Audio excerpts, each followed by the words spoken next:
So as history works to respond to the challenges presented by COVID-19, the conversation consistently turns to whether the COVID-19 pandemic can be compared to any other catastrophic event in history in an attempt to provide some guidance or direction.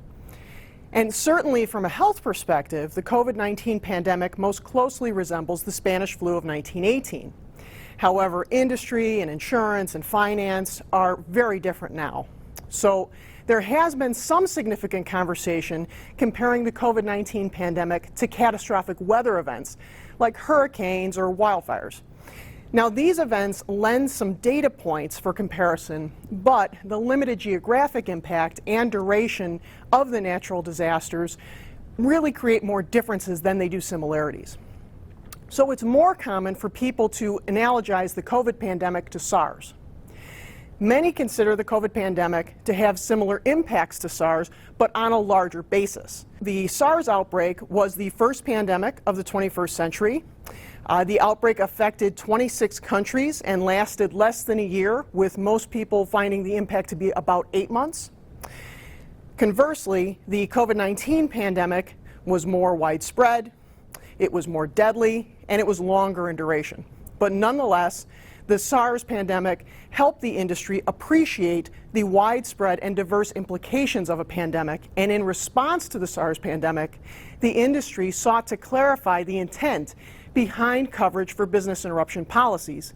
And as a result, the virus and bacteria exclusionary language was introduced to clarify and reinforce that business interruption insurance was never intended to extend to losses caused directly or indirectly by viruses or microorganisms.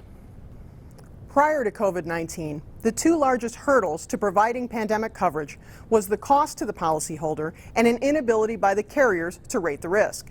The industry's appetite for the expense of such coverage has changed in light of the widespread COVID-19 impacts. In addition, the information gathered since the onset of COVID-19 will assist the industry toward developing rating to cover risks associated with pandemic losses. In order to understand the COVID-19 coverage debate, one must understand the intent behind the coverage language that is at the heart of the debate. Without a doubt, COVID-19 claims have placed the industry's intent for coverage afforded by way of business interruption policies at the forefront. Generally, business interruption policies provide coverage for direct physical loss or damage to covered property. Insurance was never intended to provide coverage for systemic risks, and pandemics pose a systemic risk.